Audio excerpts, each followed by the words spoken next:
Aquarius part two. I want to say this is a part two because the first was short, and I just wanted to clarify the type of energy that we're coming into as we're going to start kind of deep diving into whatever this is. Okay, so Aquarius sun, moon, and ascendant only. That's the only people that I'm taking. If you are none of those things, like I said, if you're someone who likes cross-watching, these are not cross-watching reads. I don't read from your perspective. I don't like you. I don't like stalkers.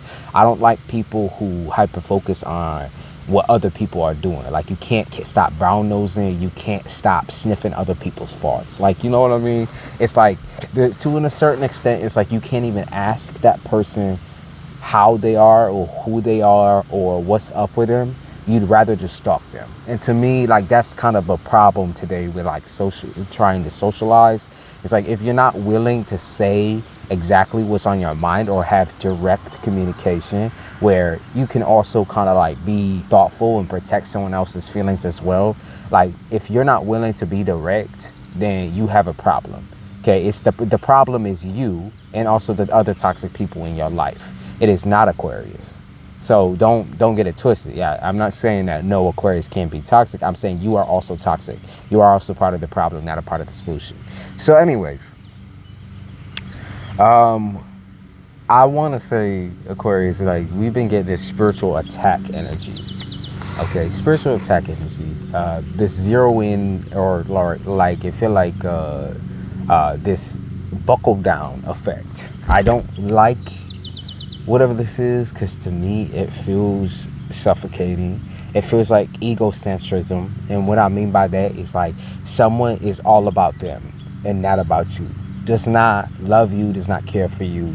Is centered, their whole entire view of the world is centered around them, right? They have like a very like pinhole view.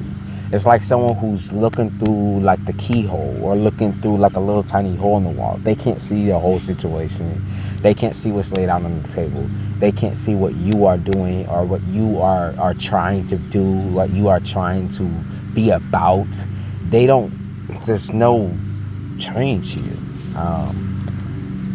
This is limiting for many reasons, but I think that the main one being is that your growth is exponential and there's no appreciation for that. It's like, I don't know if there's been people trying to tell you to change, because when I look at Nine of Swords, right, it's like someone who sticks out like a sore thumb. No matter what the fuck you do, no matter what the fuck you try to change about yourself, it just, it's still hard not to stick out. So even if you're trying to act normal, you're trying to stay calm, you're trying to stay positive, nothing about you is these things. You know what I mean? Nothing about you can be these things. Nothing about you is like not creative, not large in personality, and just, you just can't fit. You know what I mean? And I think that people also do this on purpose. I mean, I know people do this on purpose, right? I know socially we do this on purpose, which is we try to make people who are socially awkward or people who are, maybe a little bit more confident and direct. We try to make that a bad thing, right? We try to make it a bad thing that you are willing to tell people the truth, even if it hurts them. At the end of the day, some people need to be told the truth. Now, some people view that as control. Okay, some people view that as like you want to just control someone else's life, which is another form of narcissism. It's trying to monopolize, marionette or puppeteer somebody else's life. But that's not even the intention here. I see you changing, and as a response, to what you say to people and what you communicate to others is also changing. There's like no room for fuck-ups here. There's no room for peoples here. There's no room for this whole, like, there's no room for these folks no more. That's what it feels like. You've closed down all walls, closed down all opportunities to be surrounded by a person like this. And it hurts them. And as a response of it hurting, feeling like they're hurt, like they got a motherfucking hangnail and shit, like you've never hurt before. It's like, okay, so you're hurting. What am I supposed to do about it? Because at the end of the day, I'm hurting too. Or I've been hurting. That's what you don't understand. I've been hurting. I've been going through pain. And that's what you're not understanding. there is no progress here. It's like whatever you say, whatever you have done, everything you've done over the years to change, everything you've tried to picture in your mind to get people to respond to you in a different way. It doesn't matter how you've said things, how you've done things, it's all the same. That fucking sucks, because Aquarius is, y'all revolve around change. The world is, at the end of the day, you guys are the apple of the storm, the eye of the storm. Okay, and the reason why I say apple of the storm is because it reminded me of the apple. When people say apple to my eye type shit. But I also was reminded of the apple that Snow White bit.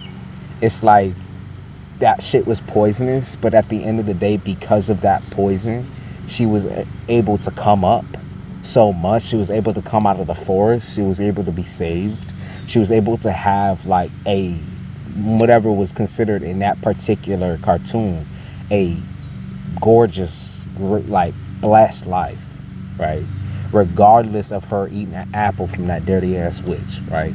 Regardless of being fucked up and all the cards dealt with fucked up and all the situations dealt with fucked up, she was still able to overcome. Now, it was introduced to her, or like the opportunity, sorry about that, the opportunity was introduced to her by another person, a person who saw her beauty, saw her grace when she didn't necessarily see her beauty and her grace. Okay, she did have 7 helpers, but at the end of the day, it's like she wasn't really in love with the 7 helpers. The 7 helpers were kind of people there. If it made sense, they were all parts of her, right? 7 dwarves were all parts of her. Different feelings and different pieces, different places, different reactions to different things. They were all pieces and parts of her. That's what I view the dwarves as. We got fucking Sleepy and Deepy and fucking the asshole, the mean one, the narcissist, the fucking beauty queen, the, Slumpy. Like all of these dwarves were a piece and a part of her. Okay, they were representation. And this dude, the prince, came in and saw them and was like, okay, I see what you're dealing with now. I see what's going on now.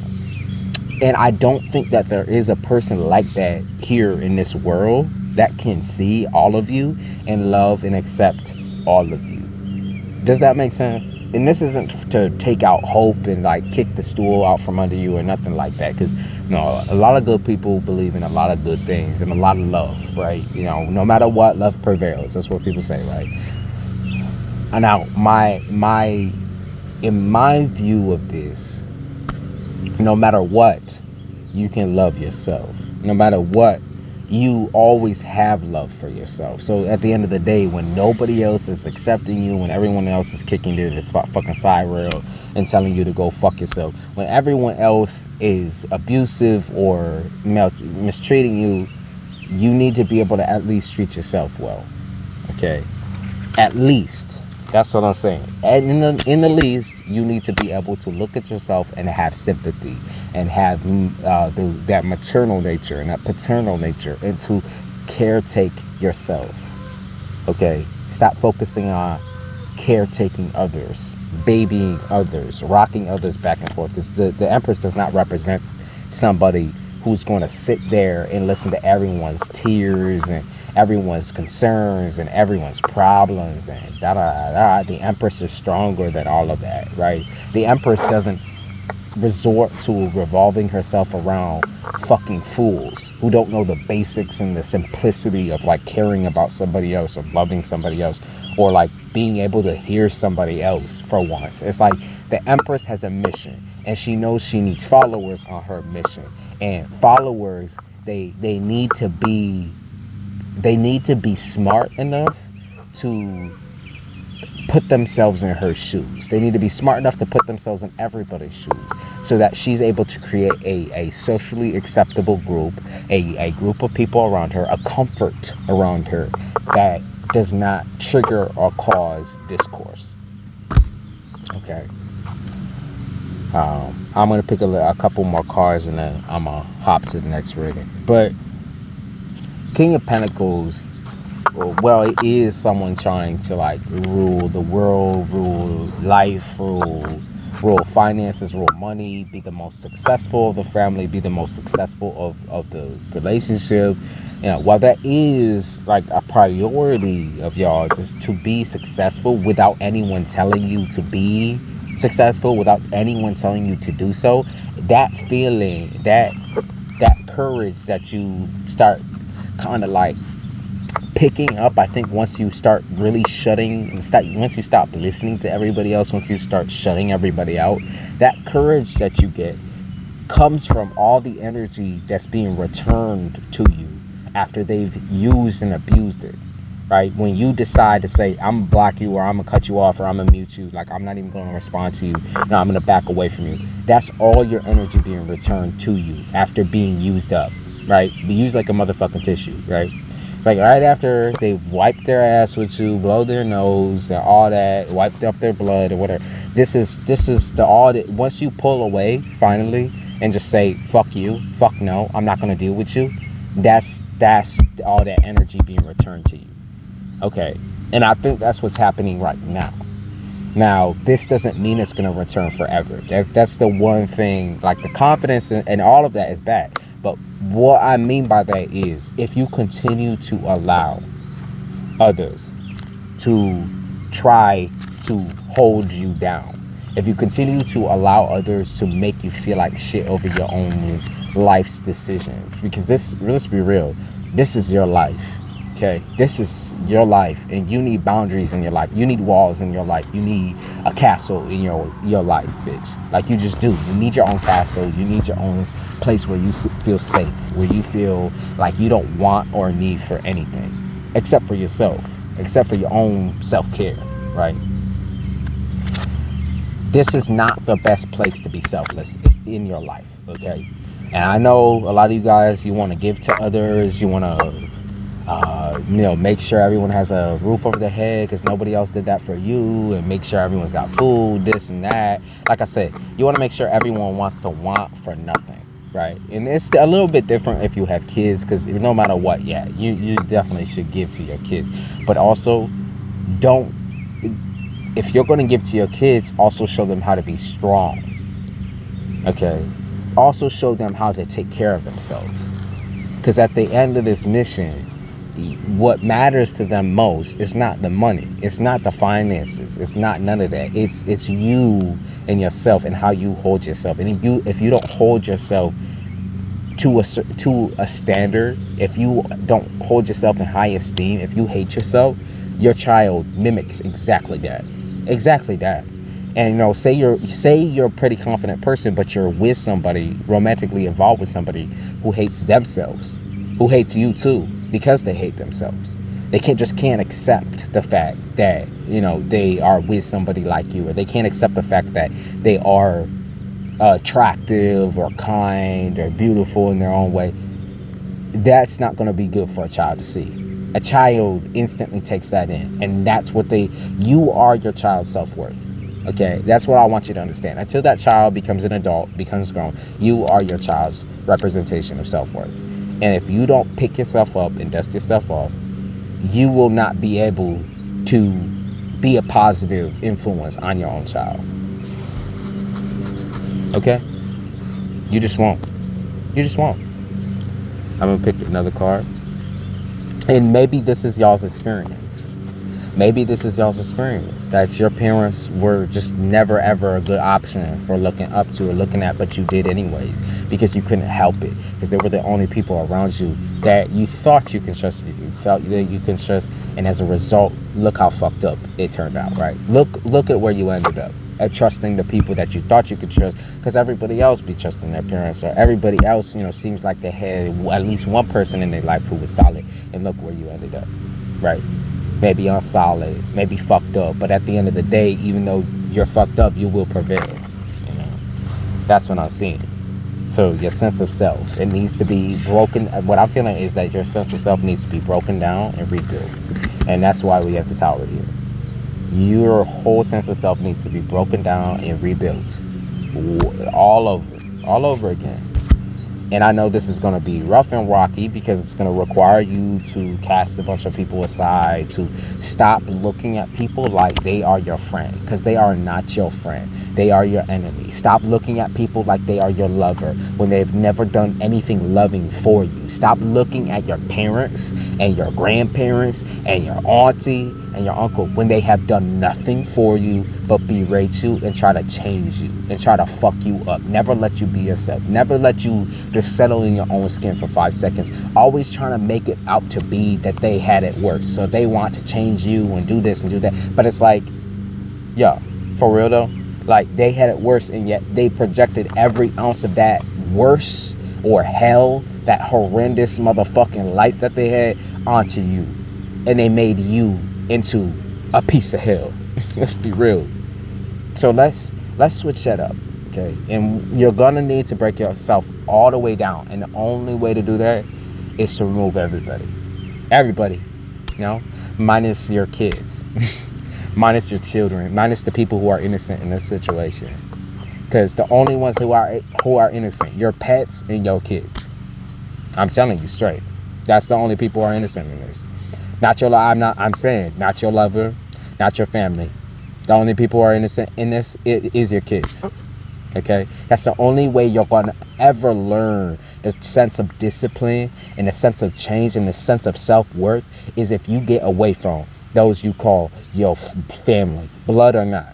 Get away from the people like your lovers and whatever, your friends who have set this standard that being like disrespectful or dirty or mean to yourself or down on yourself and beating yourself up and being with people who beat you up.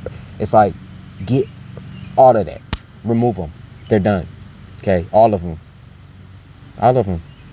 That's the only way you're going to ever see change, is if all of those people who have influenced you over the years, over the couple of months, whatever, remove all of them. And you'll be like, well, I'm going to be lonely. You know, I need physical touch. I need this. You won't, after you go through your withdrawals of physical touch because you never had good intimacy, loving intimacy as a child, loving intimacy that wasn't traumatizing as a child because you never had none of that. Once you remove yourself from that addiction, meaning remove yourself from the process, you don't have to be celibate. No, by no means. Keep being sexual. Keep doing your thing. But rely on yourself for that. 3 weeks. Okay? I'm telling you. Give it 3 weeks of just shutting everybody out and tell me how you feel after that point. Other than your kids and other than your pets. Those are the only people who are innocent in this situation. All the rest of them, they can wait. If they can't wait on you, if they can't wait for you to be okay, if they can't wait for you to build yourself up, and I'm not saying to invite them back into your life after 3 weeks. Do not do that. If you feel good, do not do that. Okay, but if you really yearning and longing and wanting and all that type of shit, and, you know, all that extra shit, then I guess you already correct. You already too corrupt. You know, that's all I can say. I guess you already too corrupt. That's the end of that. You know, just let that be. But you need safety. Okay, you need to feel safe. Sagittarius needs to feel safe too. And I don't know if that's like, I don't know if your kid is a Sag. I don't know if your pet is a Sag. I don't know if the person that you feel like is your like soulmate is a Sag. This person needs to feel safe in their own skin too. Before y'all come together and like collapse in each other's arms and all that, both of y'all need to feel safe and secure with each other, with yourselves. And that's what I'm saying. All right, Sag. All right. See, I called you Sag. All right, Aquarius. Okay. Continue on with your journey.